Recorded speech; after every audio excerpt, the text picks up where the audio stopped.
Welcome to the Explainer. Okay, let's just dive right in with what seems like a completely bizarre paradox. When you think of NASA, you instantly think of rockets shooting up into the stars, right? Well, right now, this legendary space agency is actually intensely focused on looking down.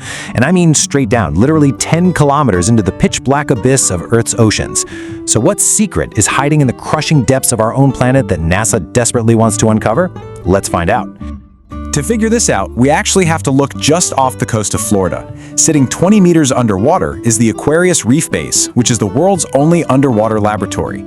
Every single year, NASA sends researchers and astronauts down there for weeks at a time under Project NEMO. That stands for NASA Extreme Environment Mission Operations. They literally call these scientists aquanauts. How cool is that? But it gets crazier because it goes way deeper. NASA also has this autonomous underwater vehicle named Orpheus, and it is diving 10 kilometers into the ocean to conduct research. Now, you might be wondering, doesn't the US already have NOAA for this? You know, the National Oceanic and Atmospheric Administration? Did NASA find an alien base down there or something? Well, as geophysicist Edward Ballard once pointed out, 2/3 of our planet is covered in water, yet we actually have better maps of the Moon and Mars than we do of our own ocean floor. Exploring down there is incredibly difficult, which brings us to the very real, very extreme danger of this environment. You see, 90% of all marine life lives right up near the surface in the sunlight zone. And why is that? Because the deeper you go, the more terrifying the pressure becomes. For every 10 meters you descend, the water pressure increases by one entire atmosphere. To put that into perspective, think back to the tragic Titan submersible incident. That sub was at a depth of about 3.5 kilometers when it imploded. The pressure was so immense that the occupants were vaporized in less than a millisecond. That is actually faster than the 25 milliseconds it takes the human brain to even register a pain sensation. Yet NASA's Orpheus is diving almost 3 times deeper than that. They are braving these absolutely terrifying depths for a very specific reason. They are practicing for one of the most ambitious alien exploration missions in human history. Moving into part 4, the recipe for life and why the deep ocean holds the key. Before we even look at where NASA is going in space, we really have to understand why they're starting in the ocean. It's because Earth's oceans are the ultimate proof of concept for how life begins. According to NASA scientists, any environment out there needs 3 basic criteria to spark life. Number 1, water, which acts as the medium. Number 2, energy, which is the catalyst. And number 3, chemistry, specifically fundamental elements like carbon, hydrogen, oxygen, and sulfur. Think about what I like to call the making tea analogy. It's kind of like a giant puzzle. If you take tea leaves, sugar, and ginger and just throw them into a dry pot, are they going to turn into tea all on their own? Absolutely not. You need water as a medium, and you need heat, or energy, to act as the catalyst to make those raw materials actually interact. In the early days of Earth, our planet had the chemical ingredients, but they desperately needed that water and energy to combine.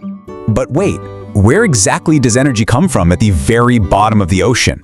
We usually just assume all life requires the sun, but that is actually a massive misconception. We don't necessarily need sunlight, we just need energy, and sunlight is just one type of energy. Life on Earth didn't actually start out basking in the sun. It started in total pitch-black darkness in a place called the Hadal Zone. This is the deepest region of the ocean, reaching 11 kilometers down, and it is a wildly dangerous, entirely alien terrain right here on Earth, completely devoid of sunlight. Down in that Hadal Zone, you find hydrothermal vents. These are essentially underwater volcanoes or hot springs. When they erupt, they release this intense mix of minerals and superheated water that can reach a staggering 400 degrees Celsius. That is hot enough to literally melt solid metal. The energy here isn't coming from the sun at all. It's geothermal energy radiating directly from the Earth's molten core. This intense boiling heat provided the exact energy needed to combine those fundamental elements into complex biomolecules like proteins and RNA. That eventually led to single-celled bacteria, and over millions of years of evolution, well, plants, animals, and eventually us. So NASA realized something huge. If life can start in the pitch-black, boiling depths of our own ocean, it can absolutely start in the exact same conditions on another planet. Which brings us to Section 8. Target, Jupiter's moon Europa, the cosmic twin. So where in our solar system do we find these exact same dark oceanic conditions? Well, not Mercury, it's way too close to the sun. Not Venus, it's too acidic. Mars is dry. The gas giants, they don't even have land. But the moons of the gas giants? Now that is where the magic happens. Specifically, Jupiter's fourth largest moon, Europa. Thanks to data from the Voyager missions back in 1979 and the Galileo mission in 1989, we know Europa is entirely covered in a super thick shell of solid ice. But it's what's beneath the ice that really matters. A totally crucial process here is called tidal flexing. Jupiter's gravity is so unimaginably strong that it literally stretches and squeezes Europa constantly. This relentless push and pull generates massive friction and intense geothermal heat deep inside Europa's core. This heat literally melts the ice from the inside out, maintaining a massive global liquid saltwater ocean right beneath the frozen crust. So Jupiter's gravity basically acts as a total replacement for the sun. And the sheer scale of this whole thing is just mind-bending. Scientists have calculated that Europa's hidden subsurface ocean contains twice as much water as all of Earth's oceans combined. That's insane. Because Europa has a hot, active core just like Earth, the probability of finding those 400-degree hydrothermal vents down there is incredibly high. Spectral data also strongly suggests Europa has the exact same fundamental chemistry, carbon, oxygen, hydrogen, sulfur. It has the water, it has the energy, it has the ingredients. The tea is basically ready to be brewed. Moving to part 11, the epic space pinball, the impossible journey. So we know exactly where to look, but how on Earth do we actually get there? This brings us to NASA's Europa Clipper mission, which is nothing short of a mathematical nightmare. Just to give you an idea of the challenge here, let's look at India's highly successful Chandrayaan-3 mission to the moon. That required orbiting the Earth 5 times just to build up enough momentum to reach our own moon. On a galactic scale, traveling to the moon is kind of like walking to the building right next door to your house. Traveling to Europa, however, is about 1,600 times further. It would be like walking all the way from Mumbai to Delhi. And you aren't just walking in a straight line either. You're dodging the intense gravity of gas giants, you're navigating around hundreds of other moons, passing through asteroid belts filled with millions of objects, all while actively fighting the sun's gravity and solar winds. This immense distance requires an absolutely wild 7-year trajectory. Launching from Earth around October 2024, the Europa Clipper doesn't just fly straight to Jupiter. It plays a game of space pinball. First, it flies to Mars to use its gravity as a slingshot. Then it boomerangs all the way back to Earth for another gravitational speed boost. It's essentially bouncing off planets to build up the immense velocity needed to reach Jupiter's orbit by 2031. NASA scientists have to flawlessly calculate the precise future positions of moving planets over a 7-year timeline just to make this work.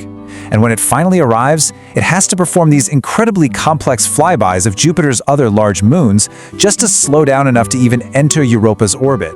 Section 14, Sci-Fi Robots on Ice and the Post-2031 Invasion. So what exactly happens when we actually get there? Well, the initial orbiter is going to scan the surface, read the gravity, and measure temperatures. But the follow-up mission? Oh man, that is straight out of a science fiction movie. Once we have the data, the plan is to drop specialized rovers straight onto the ice. Europa's ice shell is estimated to be anywhere from 2 to 20 kilometers thick. So to get through that, NASA plans to deploy what they call cryobots. These are nuclear-powered robots designed to literally melt their way through miles of solid ice. This drilling process alone could take years, but once they finally break through that ice and hit the subsurface liquid ocean underneath, the cryobot will release a swarm of 48 independent swimming micro-robots. These tiny aquatic drones are going to disperse into the dark alien sea, swimming around those hydrothermal vents, just hunting for any signs of biological life. It is pure, breathtaking sci-fi becoming reality. Part 16, The Power of Curiosity. Are we barking up the wrong tree? Now, with all of our amazing technology, like the Kepler, Hubble, and James Webb telescopes, we've searched millions of light years away and we still haven't found concrete proof of life. And this brings up a massive philosophical question. We're currently looking for life on Europa because it mimics Earth. But what if alien biology doesn't look like Earth biology at all? What if an alien life form isn't even based on DNA or water or carbon? By only looking for life that looks like us, we might totally be barking up the wrong tree. It's a real possibility that our Earth-centric model is actually incredibly rare. But, as this brilliant perspective from the mission highlights, even if we fail, curiosity-driven missions push humanity to pull the absolute best out of its potential. Think about it for a second. We have the brightest minds in the world, setting aside borders, nationalities, and differences, completely uniting over a tiny 1% chance of finding alien life in a dark ocean on a distant moon. It's just the beauty of humanity at its core. Every single time we attempt an impossible mission like this, the science and technology we invent end up completely revolutionizing our own civilization back home. And that brings us to our final thought. The deep oceans of Earth taught us that life finds a way, even in the most extreme, boiling, pitch-black darkness. It proved that you absolutely do not need a sun to spark the flame of biology. So if life can thrive in the dark oceans of Earth, and if identical oceans exist beneath the ice of Europa and countless other moons across the cosmos, are we truly alone in the universe? Let that curiosity drive you, because there is always so much more to explore. Thanks for joining me on this explainer, and keep looking deeper.